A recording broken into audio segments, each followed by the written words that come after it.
अब हमारे पास टॉपिक आता है मल्टीपाथ प्रोपगेशन।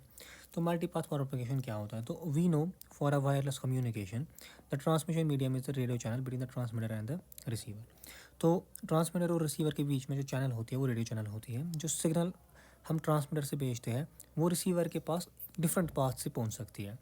ठीक है, तो किसी केस में line of site communication possible होगा, किसी केस में क्या होगा, सिग्नल जो ट्रांसमीटर से रिसीवर के पास आएगी वो रिफ्लेक्शन के थ्रू आ सकती है, डिफ्रैक्टेड हो सकती है, या diffracted by different interfacing objects जिनको आईओ बोलते हैं in the environment. Like signal भेजी वो विंडो को टकरा के गई रिसीवर के पास, हाउसेस को, वॉल्स को, ट्रीज को, एक्सेट्रा, इनको आईओ बोलते हैं, interfacing objects. The number of this possible pass is very large. जो ये नंबर ऑफ पास होता है बहुत लंबा, बहुत बड़ा होता है।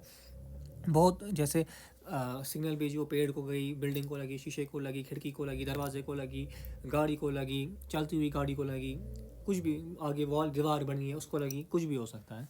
ठीक है, so each path will have, और हर एक के पास डिस्टेंट एम्पलीट्यूड होगा, डिले होगा, फेज शिफ्ट होगा with respect to each other. For example ये मेरी मोबाइल है, इसको ये सिग्नल भेजनी है बेस स्टेशन पे। ठीक है, तो इस कोई सिग्नल भेज, देखो एक हो सकता है डायरेक्ट मोबाइल से बेस स्टेशन की डायरेक्ट, दूसरा हो सकता है किसी पेड़ से टकराई सिग्नल फिर गई यहाँ, फिर हो सकता है किसी घर से टकराई फिर गई यहाँ, फिर हो सकता है किसी दीवार को टकराई फिर गई यहाँ। तो जो ये वाली थी ना, ये ग्रीन वाली जो डायरेक्ट गई थी, तो इसकी स्ट्रेंथ भी सबसे ज़्यादा होगी, इसका डिले भी सबसे कम होगा, इसमें फेज शिफ्ट ही नहीं होगा, इसकी स्ट्रेंथ भी सबसे हाई होगी। अब जिनमें जो टकरा के गई है उनमें कुछ डिले आया होगा, एम्पलीट्यूड गया होगा, तो अब वो डिपेंड करता है कि कितना डिले था, कितने टाइम तक सिग्नल, कितना टाइम लगा सिग्नल को बेस स्टेशन तक पहुँचने में, उस पर। तो मल्टीपाथ की वजह से दो चीज़ें देखने को मिलती है, एक होता है फेडिंग, एक होता है इंटरसिंपल इंटरफेरेंस। तो फेडिंग क्या होता है? A simple receiver can not distinguish. देखो, अब मैंने ट्रांसमीटर से सिग्नल भेजी, समझो इतने इतने पाथ से गई, पहुंची रिसीवर पे। अब रिसीवर ये डिस्टिंग्विश ही नहीं कर सकता है ये सिग्नल अलग है, ये सिग्नल अलग है, ये सिग्नल अलग है, ये क्या है।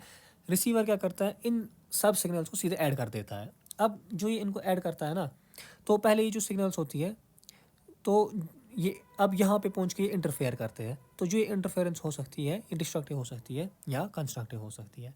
किस पे डिपेंड करेगा डिस्ट्रक्टिव और कंस्ट्रक्टिव है? फेज़ क्या है सिग्नल का, अगर इन फेज़ है तो कंस्ट्रक्टिव होगी, आउट ऑफ फेज़ है तो डिस्ट्रक्टिव होगी। ठीक है, तो for this reason interference and thus the amplitude of the total signal changes.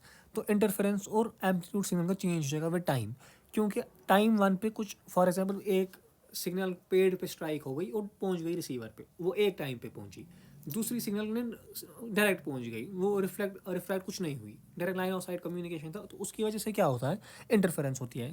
Receiver पे चीज़ें डिफरेंट डिफरेंट टाइम से पहुंचती है, उसकी वजह से इंटरफेरेंस हो जाती है। तो ये कब होता है? अगर ट्रांसमीटर रिसीवर है आयो हमारा चल रहा है, ठीक है, अगर चल भी नहीं रहा है, रुका हुआ है, तो तब भी होता है। तो therefore the changing of the total signal amplitude due to interference. Signal का एम्पलीट्यूड अगर इंटरफेरेंस से चेंज होता है due to interference of different M P Cs. M P Cs क्या होते हैं? एम पी सीज यही होते हैं, मल्टीपल पाथ कंपोनेंट, जैसे यही पेड़ वेड़ दीवार, तो वो सब। तो ऐसी इंटरफेरेंस को स्मॉल स्केल फेडिंग बोलते हैं। ठीक है, ये ज़्यादा इफेक्ट नहीं करता सिग्नल को, हल्की सी वेरिएशन आ जाती है। ठीक है, तो स्मॉल मूवमेंट का, अगर मैं हल्की सी भी मूवमेंट कुछ करूँगा ना, फॉर एग्जांपल ये है फ़ोन, ये है बेस स्टेशन, यहाँ पे है पेड़, अभी इनके बीच में डायरेक्ट कम्युनिकेशन, अगर मैं हल्का सा भी यहाँ पहुँच गया ना, तो देखो यहाँ अब इनके बीच में पेड़ आ जाएगा, तो उसकी वजह से जो इफेक्ट होता है इसको बोलते हैं स्मॉल स्केल फेडिंग। तो अब हमें एक कॉन्सेप्ट देखने को मिलता है शैडोइंग। देखो, फॉर एग्जांपल मेरे पास एक बिल्डिंग है, ठीक है, ये मेरा मोबाइल है, ये मेरा बेस स्टेशन है। तो देखो, मोबाइल और base station point number A पे है लाइन ऑफ साइट कम्युनिकेशन में। अब ए अगर मूविंग है, वो चला जाएगा ना पॉइंट बी पे, देखो अब इसके बीच में ये बिल्डिंग आ जाएगी, फिर पॉइंट नंबर सी के बीच में भी ये बिल्डिंग आ जाएगी, पॉइंट नंबर डी जो है वो भी लाइन ऑफ साइट कम्युनिकेशन में डायरेक्ट है। तो जो सिग्नल ए और डी पे होगी वो मैक्सिमम होगी। देखो, ए और बी और सी पे सिग्नल ड्रॉप हो रही है, ठीक, और डी पे वापस अपनी लेवल रिस्टोर करेगी, क्योंकि यहाँ पे लाइन ऑफ साइट आ रहा है, यहाँ पे लाइन ऑफ साइट आ रहा है, यहाँ पे इसको बिल्डिंग आ रही है बीच में, तो मल्टी पाथ एक बीच में आ रहा है जो सिग्नल की स्ट्रेंथ को कम करता है। ठीक है, तो यही होता है शेडोइंग, तो अब यहाँ पे यही लिख के है। ठीक है, फिर इंटरसिम्बल इंटरफेरेंस क्या होता है? इंटरसिम्बल इंटरफेरेंस आप लोग ऐसा ही नहीं पढ़ेंगे, इसमें आप लोग ये मैंने 4-5 लाइनों में ही लिखा है, यहाँ पे मैंने आगे और भी लिखा है, तो इसको आप लोग इन डिटेल पढ़ेंगे और इसके लगभग 10 से 12 लाइनों का आंसर्स का फ्रेम करेंगे, ठीक है। तो मैं आपको बेसिक आइडिया बोलता हूँ इंटरसिम्बल इंटरफेरेंस का क्या होता है। देखो, जो हमारी चैनल होती है ना, वो एक टाइम वेरिंग चैनल होती है। क्या होती है? Time varying channel. तो उसमें क्या होता है, जो हम सिग्नल जब भेजते हैं वो डिफरेंट टाइम से रिसीवर पे पहुंचती है, ठीक है, उसी को टाइम वेरिंग चैनल बोलते हैं। तो अब फॉर एग्जांपल मैंने कोई सिग्नल भेजी, वो रिसीवर पे पहुंची।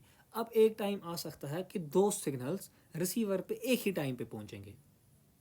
एक ही टाइम पे अगर वो पहुंचे तो वो क्या कर सकते हैं, टकरा सकते हैं एक दूसरे के साथ, ठीक है। वो ओवरलैप करेगी, वो 2 सिग्नल्स ओवरलैप करेगी, उनके ओवरलैपिंग की वजह से इंटरफेरेंस होती है, उसी को बोलते हैं inter symbol interference. These symbols overlapped and cause inter symbol interference. Inter का मतलब क्या हो गया? आपस में, इन लोगों ने आपस में इंटरफेरेंस कर दी इन सिंबल्स ने, ठीक है, वो होता है इंटर सिंबल इंटरफेरेंस। इसको आप लोग थोड़ा इन डिटेल पढ़ेंगे, जिसमें आप लोग जो 5 नंबर के सवाल का आंसर बन सकता है, इसको उस तरीके से फ्रेम करेंगे, ठीक है। तो ये न्यूमेरिकल की पेज गलती से यहाँ पे आ गया है, ठीक है, इसको भी हम स्किप करेंगे। न्यूमेरिकल्स का मैं अलग डेडिकेटेड वीडियो बनाऊंगा, ठीक है। अब हम पढ़ेंगे अगली वीडियो में concept of noise and noise figure.